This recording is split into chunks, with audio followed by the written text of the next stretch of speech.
Szia! Ebben a core training videóban a Bird Dog gyakorlat kiinduló helyzetéből indítunk core aktivációs gyakorlatokat, illetve lesz benne egy pici támaszpozíció, plank és a fekvő támasz helyzetét fogom majd segítségül hívni, már amennyire ez segítség. A cél az, hogy a törzsizmok aktivációját egy picikét előcsalogassuk. Kb. 5 perc, gyere, mert kezdünk. Helyezkedj el térdelő tenyértámaszban, karok a váll alatt, könyök, illetve a csukló, és innen ellentétes kar, lábemelést szeretnék kérni. Nem kell magasra a fókuszom, mindig itt van mindvégig a törzsizomzatomon, a hasamon, hogy a derekam nem esik le, nem kezdek el homorítani, és minden kilégzése szépen lassan kontrolláltan megy a kar-lábnyújtás előre-hátra. Inkább az legyen fejben, hogy ilyen sugárirányban hosszan szeretnék kifele, előre, illetve hosszan hátra nyújtózkodni, mint sem az, hogy magasra emeljem a végtagokat, jó? Figyelmem bent van a tömegközéppontomnál, törzsizmoknál, és arra ügyelek, hogy nem homorít a derék, és nem billenek ki se jobbra, se balra, és a légzéseddel legyél szinkronban, még kb. 3-at. 1, 2, 3, és ne a hasbehúzásra törekedj, mindeközben karlábtartáscsere van, hanem arra, mintha ilyen fűzőszerűen szeretnéd centrálisan szűkíteni a derekadat, mintha egy gumiszalag, egy széles, rugalmas gumipánt lenne a derekadon, ami befele a gerinced irányába szűkül. Legyen meg a kilégzés. 5, 6, nem billenek el, mert a törzsizmok kompenzálják és tartják az egyensúlyomat.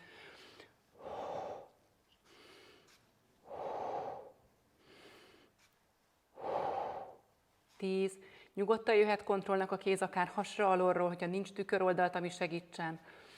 13, 14, még egyet, 15. Jó, emeld ki a térdeket a talajból, lábujjakat lehelyeztem, kiemelem, és innen jön a térdérintés. Egy jobb, egy bal, 10, 3, 4, 5, ne billenj ki oldalra, 7, 8, 9, 10, visszahelyez a térd a talajra, megint jöhet a karlábnyújtás, most már csak egy 10-es, gyere, 1, 2, 3, 4, 5, 6, 7, 8, még egy, 10, fej ne lógjon, gerincem meghosszabbítása, mintha fejbúbbal szintén előre kifele nyújtózkodnék, vagy a hajamnál fogva így húznának kifele előre. Hozd be azt a képet az elmédbe, amelyik a legjobban meghozza érzésben azt, amire a gyakorlat által törekszünk. 3, 4, 5, 6, 7, 8, 9, még egy, 10, kiemel a térd, és jöhet a térd érintés törzs alatt, gyere, 1, 2, 3, 4, nem billenek el medencéből sem, 6, 7, 8, 9, 10, és visszahelyezem a talajra. Kiemel a láb hátra, kiemel a ellentétes kar előre, és oldalirányba kivisszük őket. Oldalt, és visszahúz. 2, és közép. 3, közép.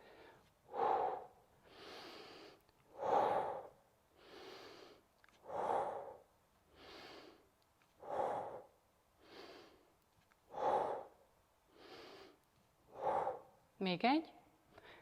10, és lehelyeztük a talajra.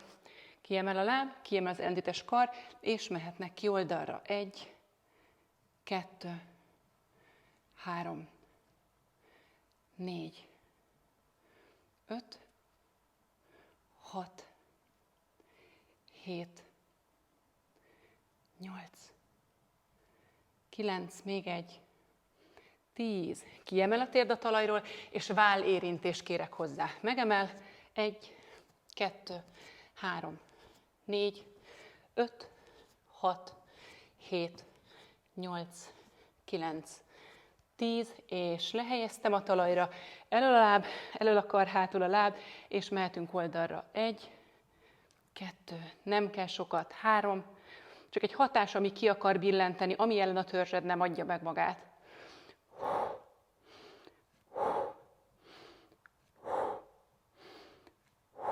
10, és lehelyezted, másik.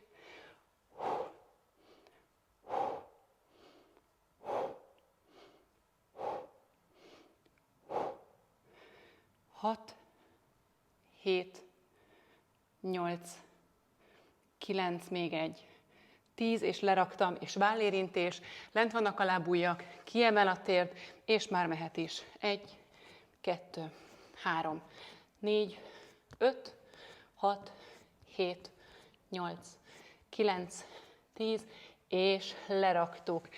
Itt volt a fókuszunk törzsizomzaton, ami miért fontos nekünk. Gerincnek a görbületeit igyekszik megtartani, stabilizálja a törzsizmot, hogy minden mozgásunknak az origója és az alapja, és hát a végtagoknak is a platformja és a felfüggesztését adó platformja tulajdonképpen. Jó, hogy megcsináltad, dolgozz tudatosan, inkább minőségében jól, mint sem ismétlésében gyorsan, vagy sokat, vagy nagy súlyokkal. Precíz munka. Holnap is hello!